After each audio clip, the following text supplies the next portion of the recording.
నమస్కారం. Welcome to BRK health. నేను మీ స్వీయ వర్మ. ఈ రోజు మనతో పాటు స్టూడియోలో ఉన్న వ్యక్తి చాలా స్పెషల్. 35 సంవత్సరాల అనుభవం ఆయుర్వేదంలో. అసలు ఒంటింట్లో దొరికే వాటితో చాలా సింపుల్ చిట్కాలతో జబ్బుల్ని నయం చేసే సామర్థ్యం ఉన్న వ్యక్తి. ఆయన ఎవరో కాదండి, చిట్టిబొట్ల మధుసూదన్ శర్మ గారు ఈ రోజు మనతో పాటు స్టూడియోలో ఉన్నారు. నమస్కారం అండి. నమస్తే. ఎలా ఉన్నారు డాక్టర్ గారు? బాగున్నానమ్మా. మీరెలా ఉన్నారమ్మా? బాగున్నాను డాక్టర్ గారు. After a long time. Yes, yes. Doctor గారు, మనం తీసుకునే ఆహారంతో జబ్బుల్ని తగ్గించుకోవచ్చా అనే సందేహం ప్రతి ఒక్కరికి ఉంటుంది. ఈ మధ్య కాలంలో బరువు తగ్గడం కోసమైనా ఏదో ఒక జబ్బుతో షుగర్ ఉన్న వాళ్ళైనా పుల్కాలు చపాతీలు ఎక్కువగా తీసుకుంటున్నారు.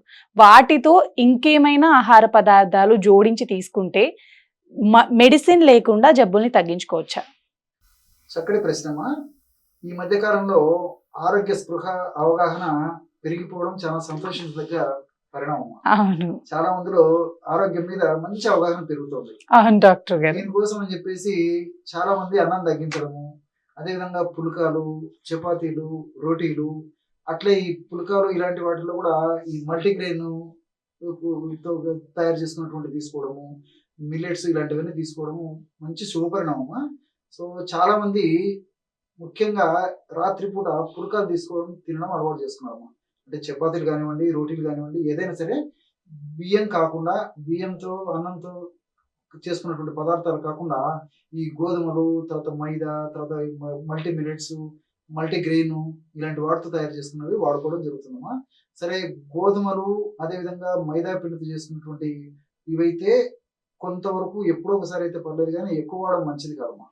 చాలా మందికి తెలియక ఏదో గోధుమ చపాతీలు తీసుకోవడము, గోధుమ పిండితో తయారు చేసుకున్నటువంటి ఇతర రోటీస్ ఇలాంటివి తయారు చేసుకోవడం, అదేవిధంగా మైదా పిండి రోటీస్ చేసుకోవడం ఇవన్నీ చేసుకుంటామమ్మా. సో వీలైనంత వరకు అలా కాకుండా మల్టీగ్రెయిన్ పిండితో తయారు చేసుకున్న పదార్థాలు కానీ, అదేవిధంగా ఈ యొక్క మిల్లెట్స్, మల్టీ మిల్లెట్స్తో తయారు చేసుకున్న పదార్థాలు కానీ, అట్లా అన్ని మిక్స్డ్ చేసుకొని తయారు చేసుకున్నటువంటి పుల్కాలు వాడుకోవడం మంచిదమ్మా. ఇది నెంబర్ 1 నేను చెప్పదలుచుకున్నది. సో ఈ పుల్కాల్లో కూడా సో ఆరోగ్య స్పృహ పెరిగిపోయింది, అవగాహన పెరిగిపోయింది, పుల్కాలు వాడుకుంటున్నారు, ఆరోగ్యానికి మంచిదే, ఓకే, నాణ్యానికి ఒకవైపు. మరి ఈ పుల్కాల్లో కూడా మనం మరికొంత ఆరోగ్య స్పృహను పెంచుకొని మరికొంత అవగాహన పెంచుకున్నట్లయితే మల్టిపుల్ బెనిఫిట్స్, డబుల్ బెనిఫిట్స్ వచ్చేదానికి అవకాశం ఉంటుంది. ఎలాగంటే ఈ రోజుల్లో B12 లోపం చాలా మందిలో కలుగుతుందమ్మా. వెజిటేరియన్స్ లో ప్రాబ్లం కలుగుతుంది, నాన్ వెజిటేరియన్ ఫుడ్ తీసుకునేటువంటి వాళ్ళలో కూడా ప్రాబ్లం కలుగుతుంది. పరీక్ష చేయించుకుంటే B12 లోపం వస్తుంది. నీరసము, నిస్త్రాణ, బలహీనత, బడలిక, ఏ పని చెదగకపోవడము, కాళ్ళు చేతులు లాగుతుండడం, ఇలాంటి అనేక లక్షణాలు ఈ B12 లోపాల వల్ల కలుగుతున్నాయి అన్నమాట. రక్తలేమి ఇలాంటివన్నీ కూడా. సో పరీక్షలో B12 లోపం అని చెప్పేసి తెలుస్తుంది. సో వీటి కోసం అని చెప్పేసి B12 సప్లిమెంట్స్ వాడుకోవడము, అవసరాన్ని బట్టి ఇంజెక్షన్స్ వాడుకోవడం, ఇవన్నీ జరుగుతున్నాయి. కానీ ఇప్పుడు నేను చెప్పబోయేటువంటి చిట్కాను పాటించినట్టయితే వాటికి అవసరం కూడా 100లో దాదాపు 99% మందిలో ఉండదమ్మా.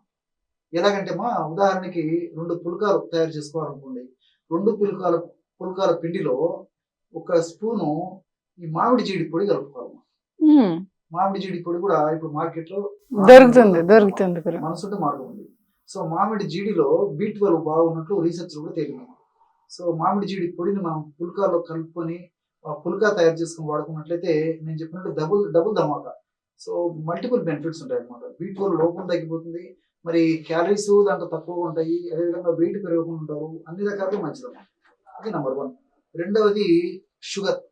ఈ రోజుల్లో ఈ షుగర్ ఉన్నప్పుడు ఏం జరుగుతుందమ్మా, చిన్న వయసులో షుగర్ వస్తుంది.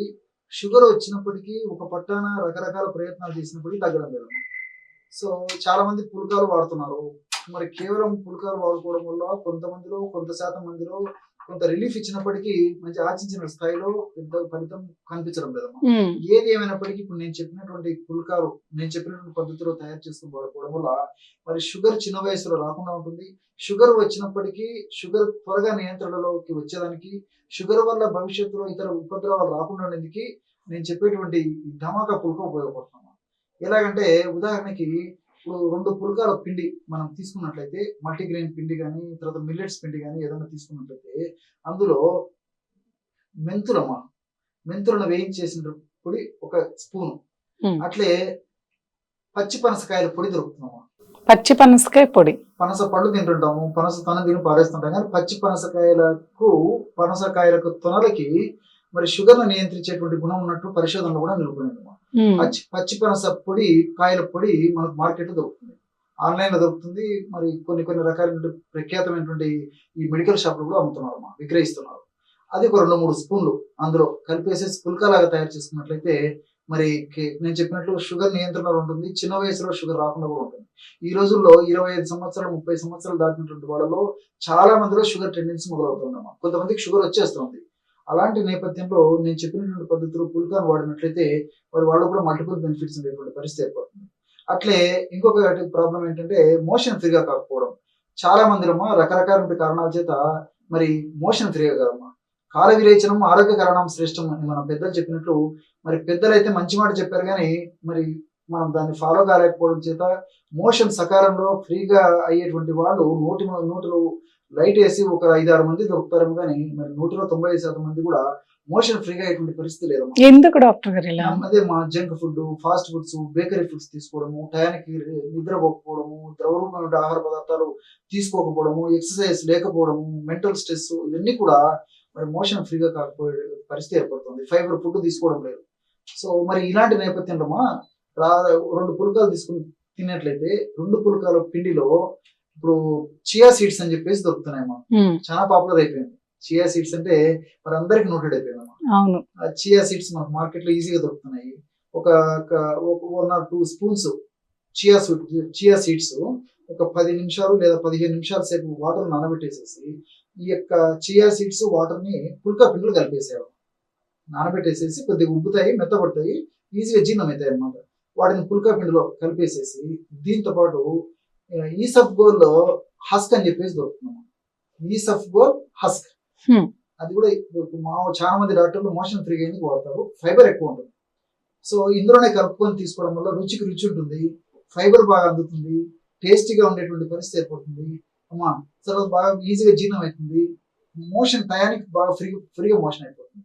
అంటే ముక్కకుండా, గట్టిగా ప్రయత్నం చేయకుండా, గట్టిగా ప్రెషర్ లేకుండా కాల విరేచనం ఆ సెన్సేషన్ వచ్చినప్పుడు మోషన్కి వెళ్ళినప్పుడు మోషన్ ఫ్రీగా అయిపోతుంది. సో దానివల్ల అనేక రకాల జబ్బులు రాకుండా ఉంటాయి, వచ్చినటువంటి జబ్బులు తగ్గిపోయేదానికి అవకాశం ఏర్పడుతుంది. అదేవిధంగా కొంతమందికి ఆహారం జీర్ణం కాకపోవడము, అదేవిధంగా ఆకలి కాకపోవడం, ఇలాంటి ఇబ్బందులు ఉంటాయమ్మా. సో ఇలాంటి వాళ్ళు కూడా ఏం చేయాలంటే ఈ 2 పుల్కాల పిండిలో 1 స్పూను లేదా 2 స్పూన్లు వాము, అజ్వాయిన్ వేసేసి ఆ పిండి తయారు చేసుకొని, పుల్కా పిండి తయారు చేసుకొని మరి పుల్కాలు కానీ, రోటీలు కానీ, చపాతీ కానీ ఏదైనా పద్ధతి తయారు చేసుకొని ఆ పుల్కా ఆ పద్ధతిలో తీసుకోవడం వల్ల కూడా మరి మంచిగా ఆకలి అవుతుంటుంది, తీసుకున్న ఆహారం బాగా జీర్ణం అవుతుంది, చక్కటి ఆరోగ్యం వాళ్ళ సొంతమయ్యేదానికి అవకాశం ఉంటుందమ్మా. అట్లే ఆ ఎముకల బలానికి అమ్మా, ఈ రోజుల్లో చిన్న వయసు నుంచి కూడా ఎముకల బలహీనత, దీనివల్ల ఏమంటే కీళ్ళ నొప్పులు, నరాల నొప్పులు, ఎముకల నొప్పులు, అదేవిధంగా ఎముకలు పెలుసుబారిపోవడము, ఇలాంటి అనేక రకాల సమస్యలు కలుగుతున్నాయమ్మా. ఆ సమస్యలు కలగకుండా ఉండాలన్నా, వచ్చినటువంటి సమస్యలు త్వరగా తగ్గాలన్నా ఈ పుల్కా పిండిలో ఏం చేయాలంటే 2 పుల్కాల పిండి ఎంతైతే తీసుకుంటామో అందులో 2 టీ స్పూన్లు మునగాకు పొడి, అదేవిధంగా 2 టీ స్పూన్లు నువ్వుల పొడి. ఎంత మంచి టిప్స్ ఉన్నాయో చూడమ్మా. 2 టీ స్పూన్లు మునగాకు పొడి మార్కెట్ లో దొరుకుతుంది. అదే విధంగా నువ్వుల పొడి, మనం ఇంట్లో నువ్వులను వేయించేసి పౌడర్ తయారు చేసుకోవచ్చు. 2-3 స్పూన్లు ఆ నువ్వుల పొడి 2 కలిపేసేసి ఆ పుల్కా పిండిలో పుల్కాలు కానీ, చపాతీలు కానీ, రోటీలు కానీ ఏదైనా పర్లేదమ్మా తయారు చేసుకోవడం వల్ల మరి ఎముకలకు మంచి బలం ఉంటుంది, కీళ్ళ నొప్పులు రాకుండా ఉంటాయి, వచ్చినటువంటి కీళ్ళ నొప్పులు త్వరగా తగ్గుతాయి, ఎముకల బలహీనత తగ్గిపోతుంది. తర్వాత ఈ ఎముకలు పెలుసుపారడం కానీ, తర్వాత ఎముకలు చిన్న దానికే మెత్తబడిపోవడము, విరిగిపోవడము, ఇలాంటి లక్షణాలు కూడా లేకుండా పరిస్థితి ఏర్పడుతున్నామా. ఇలా చెప్పుకుంటూ పడితే చాలా విషయాలు ఉన్నాయమ్మా. సందర్భాన్ని బట్టి, సమయాన్ని బట్టి మరికొన్ని కూడా మన ప్రేక్షకులు తప్పకుండా నేను తెలియజేస్తాను. ధన్యవాదాలు డాక్టర్ గారు.